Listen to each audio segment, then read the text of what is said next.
बिस्मिल्लाहिर्रहमानिर्रहीम। अस्सलाम वालेकुम नादरीन, आप यूट्यूब चैनल देख रहे हैं। मैं इमरान खान हूँ। नादरीन, सबसे पहले महमूद अचकज़ई साहब को अपोजिशन लीडर मुकर्रर कर दिया गया, उनका नोटिफिकेशन जारी कर दिया गया है। ये अगस्त में इमरान खान साहब ने कहा था कि ये काम किया जाए, लेकिन इमरान खान जो भी कहे पाकिस्तान का निज़ाम उससे खौफज़दा हो जाता है। एक ज़िद पकड़ी हुई है पाकिस्तान की मिलिट्री एस्टेब्लिशमेंट ने कि जो इमरान खान चाहता है वो हम होने नहीं देंगे। अल्टीमेटली होता वही है। इमरान खान ने कहा था मैं इलेक्शन जीतूंगा, उसने जीत कर दिखा दिया। इमरान खान ने कहा था कि तुम मुझे डरा हुआ नहीं देख पाओगे, उसने वो भी दिखाया। इमरान खान ने कहा था कि तुम मुझे शिकस्त नहीं दे पाओगे, वो शिकस्त नहीं खाई उसने। इमरान खान ने कहा था कि सुहेल अफरीदी को वज़ीर आला बनाना है। DGISPR आकर पेशावर के अंदर काफ़ी रोला शोला डाल के गए, लेकिन बन गया सुहेल अफरीदी वज़ीर आला। फिर इमरान खान ने कहा कि अचकज़ई को अपोजिशन लीडर बनाना पड़ेगा। अब उन्हें बनाना पड़ रहा है, सारा कुछ करके देख लेते हैं, लेकिन अल्टीमेटली इमरान खान की बात माननी पड़ती है। और ये एक अवामी लीडर की ताकत होती है, ये उसका खुद पर और अपने लोगों पे भरोसा होता है। बहरहाल महमूद अचकज़ई साहब के सामने बहुत बड़े बड़े अहदाफ हैं, बहुत सारे काम हैं जो उन्हें करने पड़ेंगे। ख़ास तौर पे खारजी महाज के ऊपर पाकिस्तान ने जिस तरीके से एक चापलूसी का मुजाहरा किया है और अपने उसूली मौक़िफ़ जितने भी थे उन सबको छोड़ दिया है, और एक ऐसी स्टेट के तौर पे पाकिस्तान एक्ट कर रहा है आलमी सतह पे जो दूसरी स्टेट की प्रॉक्सी के तौर पे सामने आ रही है। मिसाल के तौर पे आप देखें ना कि अमेरिकन जो कहते हैं पाकिस्तानी कहते हैं जी बिल्कुल लब्बैक, जैसे आप कहें वैसे ही ठीक है। बल्कि बाद में जो खुफिया मालूमात मंजरेआम पे आती हैं, या डोनाल्ड ट्रंप जब पोल खोलते हैं या मार्को रूबियो जब पोल खोलते हैं, तो पता चलता है कि फील्ड मार्शल ने और शहबाज शरीफ ने किस लेवल पे पाकिस्तानी मौक़िफ़ को लचक में नहीं लेकर आए, बल्कि बिल्कुल यू टर्न ही ले लिया पाकिस्तान के कौमी मौक़िफ़ के ऊपर, और पाकिस्तानी कौम को बताया भी नहीं, और यहां पे मौलवियों को मिलकर इस्लाम का मंजन भेज देते हैं। तो ये अब सारी चीज़ें जो हैं वो कौमी असम्बली में रखनी पड़ेगी। बहुत सारे और मामला हैं वो भी, लेकिन एक बड़ी डेवलपमेंट है सुहेल अफरीदी से। मैंने पिछले वीलॉग में मैंने भी रिक्वेस्ट की थी, और लोग भी कह रहे थे कि इन्हें मुतासरीन तीरा के पास जाना चाहिए। वादी तीरा के लोगों के साथ बहुत ज्यादती हो रही है, उधर बर्फबारी हो रही है, बंद कमरों के फैसलों ने उनको तबाह बर्बाद कर दिया। वो अपने इलाके छोड़ने पर मजबूर हैं। वहां पे एक ऑपरेशन की बार बार अनाउंसमेंट की जा रही है, जितनी आबादियां उन सबको खाली करवाया जा रहा है, और ये जबरदस्ती करवाया जा रहा है। खैबर पख्तूनख्वा की हुकूमत ये नहीं चाहती। अब मैं आपको बताता हूं कि सुहेल अफरीदी साहब को पहले बताया कि जी मौसम खराब है, आप वहां नहीं जा सकते, और आपने नहीं जाना, हेलीकॉप्टर नहीं जा सकता। फिर सुहेल अफरीदी साहब ने जनाब गाड़ियों पर जाने का फैसला किया। ये पेशावर से अपना काफिला लेकर निकले, और बिलाखिर ये अपनी जान को खतरे में डाल रहे, वो जान बहुत खतरे में है। और ये वादी तीरा का इलाका है, यहाँ पे आपको पता है अच्छे और बुरे हर तरह के तालिबान फिरते हैं, तो सुहेल अफरीदी की जान खतरे में। इसके बावजूद वो गए, उन्होंने कहा जी बंदूक का मुकाबला बंदूक से किया जाता है, ये यहाँ की रवायत है। लेकिन इस वक्त यहाँ एक तरफ से बंदूक है तो दूसरी तरफ जबान, जिस पर एक फरियाद है। मैंने अपनी कौम के बच्चों के हाथों में बंदूक की जगह कलम देने का वादा किया है। हम अमन चाहते हैं, जंग नहीं चाहते। ये सुहेल अफरीदी ने वादी तीरा में खिताब किया है। ये कुछ मनाजर मैं देख रहा हूं, यानी बर्फबारी हो रही है, क्या बेचारों के लोगों के हालात हैं, और लोग बैठे हुए हैं बेयारो मददगार। फिर सुहेल अफरीदी ने कहा जिन गाड़ियों को टोकन नहीं मिले, इनको अभी टोकन जारी करके मेरे काफिले के पीछे रवाना किया जाए। ये मुल्क हमारा है, किसी के बाप की जागीर नहीं है। अब मामला यह है कि ये लोग अपना इलाका छोड़ रहे हैं, वहां ऑपरेशन हो रहा है, और सुहेल अफरीदी साहब बतौर वज़ीर आला मजबूर हैं कि जैसा वहां पे मिलिट्री एस्टेब्लिशमेंट चाहती है ऑपरेशन करना, वो ऑपरेशन करे। सुहेल अफरीदी सिर्फ इस वक्त अपने लोगों के साथ खड़ा ही हो सकता है, लेकिन ताकत है नहीं उसके पास, वफाकी हुकूमत भी नहीं है इनके पास। इमरान खान की वफाकी हुकूमत बनी थी, लेकिन छीन ली, शहबाज शरीफ को दे दी, और अब सूबाई हुकूमत के बाद ये इख्तियार और ये ताकत और वो बंदूक तो नहीं है, तो फौज जबरदस्ती वहां पर ऑपरेशन कर रही है बकौल सूबाई हुकूमत के। और सुहेल अफरीदी के पास इसके अलावा कोई और चारा नहीं है कि वो अपने लोगों के अंदर जाए, उनको वहां से निकाले। तो तीरा के मुतासरीन के साथ उनकी कुछ वीडियोस भी आई हैं सुहेल अफरीदी की, और धुंध की वजह से, ख़राब मौसम की वजह से कहा गया कि जी आप नहीं जा सकते, लेकिन वो तीरा के इलाकों में मौजूद रहे सारा दिन, और उन्होंने वहाँ लोगों से मुलाकातें भी की। लोगों ने कहा जी हमें टोकन ही नहीं दे रहे, हमें यहाँ से निकलने नहीं दे रहे। तो सूरत हाल जो है वो बहुत बहुत अजीब है। कुछ लोग इसमें ये कह रहे हैं सुहेल अफरीदी को, जो मुखालिफिन है, कि आप इस ऑपरेशन की खामोश हमायत कर रहे हैं। वो ये कह रहे हैं जनाब कि आप, ये तो एक तरह की खामोश हमायत है कि आप इस पे आवाज़ नहीं उठा रहे। दूसरी तरफ सुहेल अफरीदी ऑपरेशन के खिलाफ आवाज़ तो उठा रहे हैं, लेकिन ताकत से उसको रोक नहीं पाएंगे। अब मेरे ख्याल में क्योंकि वादिया तीरा में इनके अपने पॉलिटिकल स्टेक्स भी हैं, तो सुहेल अफरीदी को इससे ज्यादा कुछ करना पड़ेगा, यानी उन्हें कोई एहतजाज ऐलान करना पड़ेगा, सूबाई असम्बली के अंदर इसके ऊपर बहस करनी पड़ेगी, कौमी असम्बली में और सेनेट में इस मसले को उठाना पड़ेगा, इसके लिए रैलियां निकालनी पड़ेगी, लोगों को एंगेज करना पड़ेगा।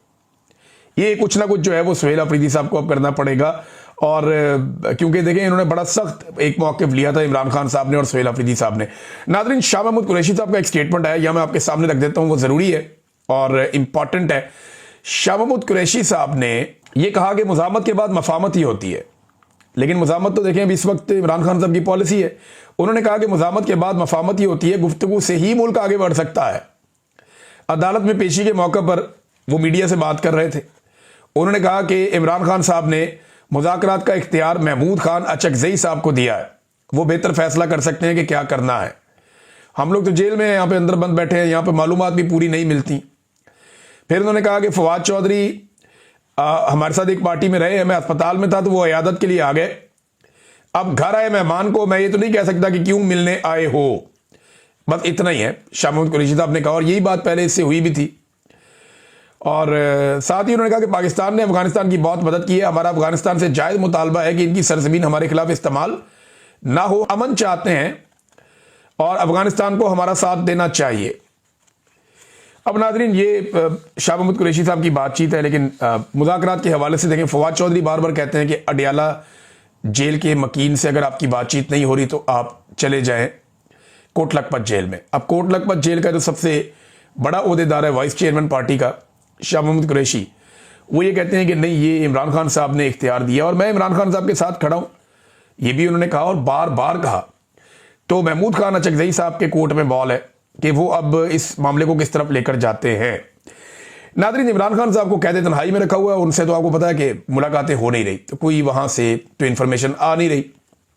लेकिन एक इंफॉर्मेशन मेरे पास आज से चंद दिन पहले आई थी, अब कुछ छोटी छोटी चीजें उसके साथ डॉट कनेक्ट हो रहे हैं, तो मैं उसको इंफॉर्मेशन को रिवील कर देता हूं। हुकूमत ने, और हुकूमत जब मैं कहता हूं तो आप ये एस्टेब्लिशमेंट और हुकूमत का गठजोड़ आप समझें, इन्होंने कुछ ऑडियोज के ऊपर काम करना शुरू किया था आज से कुछ अर्सा पहले, और उसमें कुछ टेक्निकल लोगों को शामिल किया गया था और खिदमात ली गई थी और कुछ पैसा वैसा भी खर्चा गया था, कुछ सॉफ्टवेयर हैं, कुछ दूसरी चीजें हैं। तो इसमें आर्टिफिशियल इंटेलिजेंस में कुछ एडिटिंग एप्स भी हैं साथ में, जो ऑडियोज को एडिट करती हैं और मुख्तलिफ पोर्शंस को जोड़ती हैं और एक वो बनाती हैं। पहले इससे ये काम करते रहे माजी में, इन्होंने ये काम किया था। जो जज थे, जो डैम बनाने वाले जज थे, जो डैम बनाने में बहुत मशहूर हो गए, साकिब निसार साहब, उनकी भी एक ऑडियो को आर्टिफिशियल करके बना दिया था। कुछ और लोगों की ऑडियोज को भी किया था, इमरान खान की भी किया था, लेकिन वो इतना कोई कामयाब नहीं हुआ था। तो अब उससे बेहतर सॉफ्टवेयर और बेहतर आर्टिफिशियल इंटेलिजेंस के जरिए से इन्होंने कोई गेम डाली और कुछ ऑडियोज तैयार किए हैं इमरान खान साहब की मुबैना तौर पे। अच्छा, ये जो ऑडियोज है ना, ये ऑडियोज अभी भी इस काबिल नहीं है कि इन्हें पब्लिक किया जाए। मैंने पूछा, मैंने कहा पब्लिक क्यों नहीं की, फिर ऑडियोज अगर बना ली हैं और बड़ी शानदार ऑडियोज है इमरान खान की, तो पब्लिक क्यों नहीं करते। उन्होंने कहा जी ये पकड़ी जाएगी, क्योंकि पाकिस्तान तरीके इंसाफ के लोग जो है वो एक्सपर्ट है इस काम में और वो बहुत अच्छी तरह जानते हैं सॉफ्टवेयर्स को, आर्टिफिशियल इंटेलिजेंस को, तो वो पकड़ देंगे इसको। तो इसको अभी और वो उसके ऊपर काम कर रहे हैं। तो मैंने कहा फिर आप क्या करेंगे, पब्लिक कैसे करेंगे, कोर्ट में आप ले जा नहीं सकते किसी जगह पे। उन्होंने कहा जी कोर्ट का ये मामला नहीं है, मामला परसेप्शन का है। इमरान खान को कोर्ट में तो डालने की जरूरत ही नहीं है। मैं अपने सोर्स की बात बता रहा हूं, रिवील मैं नहीं कर सकता। उन्होंने कहा इमरान खान को कोर्ट में तो हराने की बात ही नहीं है, कोर्ट तो कंट्रोल में है, कोर्ट को तो जो कहेंगे वही कर देगा, कोर्ट को तो सबूत चाहिए नहीं इमरान खान को जेल में रखने के लिए, वो आप बेफिक्र हो जाए। असल में मामला यह है कि इमरान खान की परसेप्शन तोड़नी है, और ये ऑडियो अगर पब्लिक की जाएगी तो पब्लिक इसको उड़ा के रख देगी। तो फिर इस ऑडियो को खास लोगों को सुनवाया जा सकता है आने वाले दिनों में। अच्छा, इसी पे ना एक अजीबोगरीब दावा जो है वो मैं देख रहा था। अभी ये ऑडियो का क्या करते हैं, पब्लिक करते हैं, चंद लोगों को सुनवाते हैं।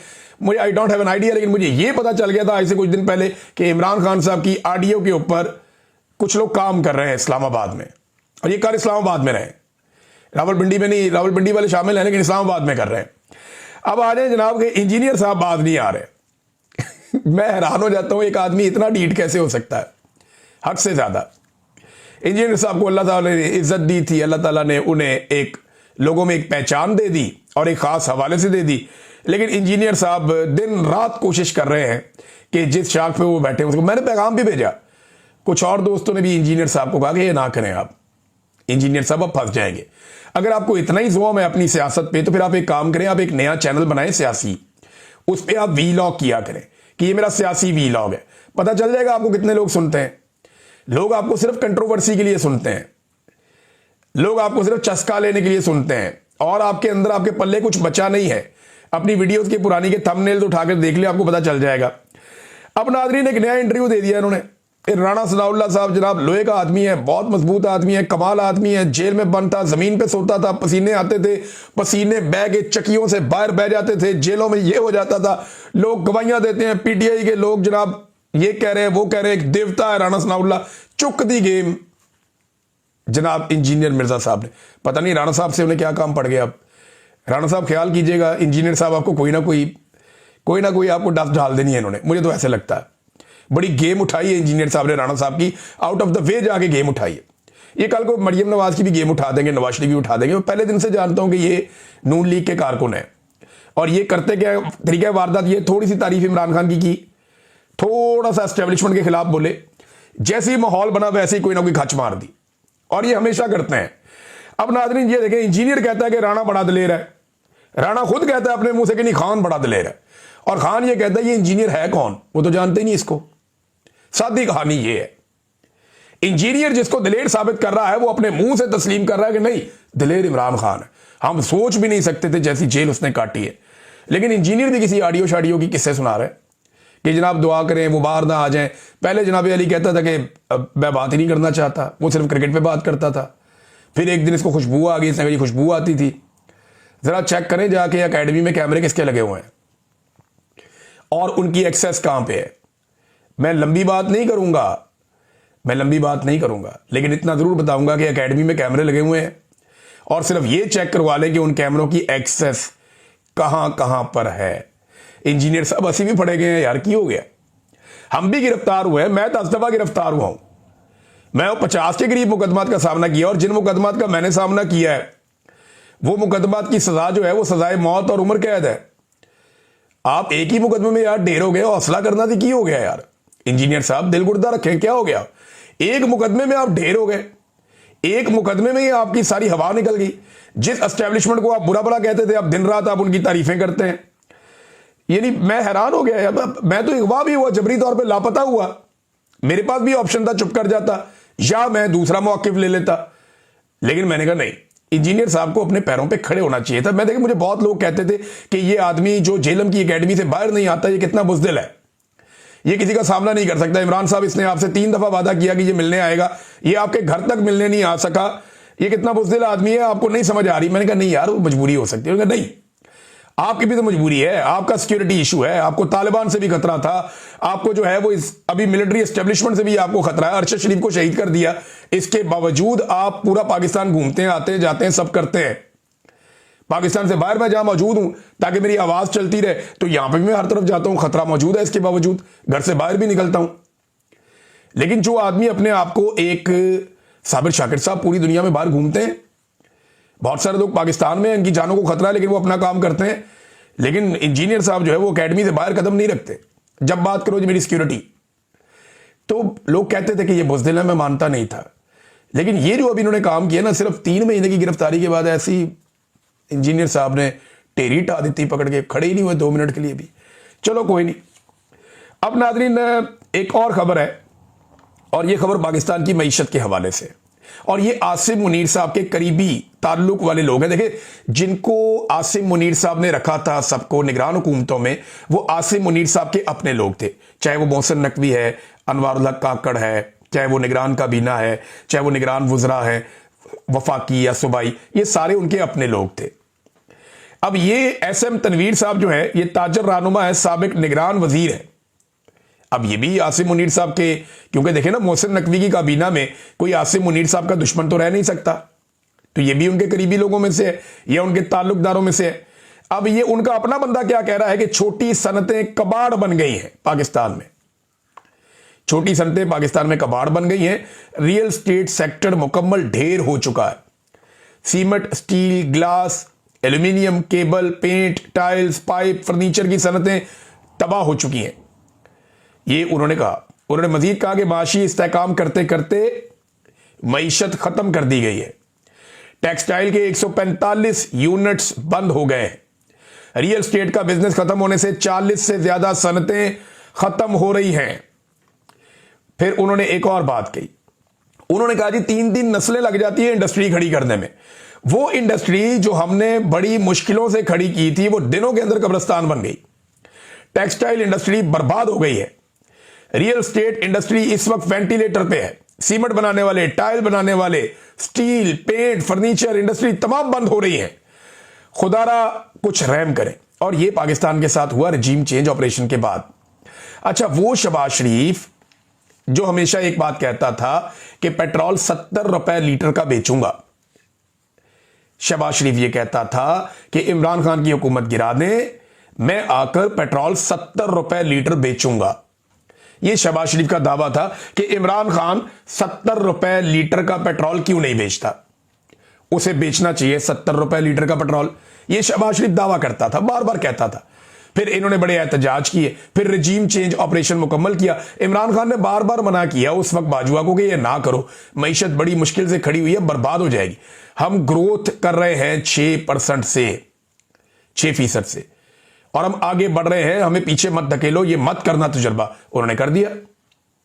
और अब हुकूमत ने आज से पेट्रोलियम लेवी पर फी यूनिट 4.65 रुपए इजाफी पेट्रोलियम लेवी आयद कर दी है।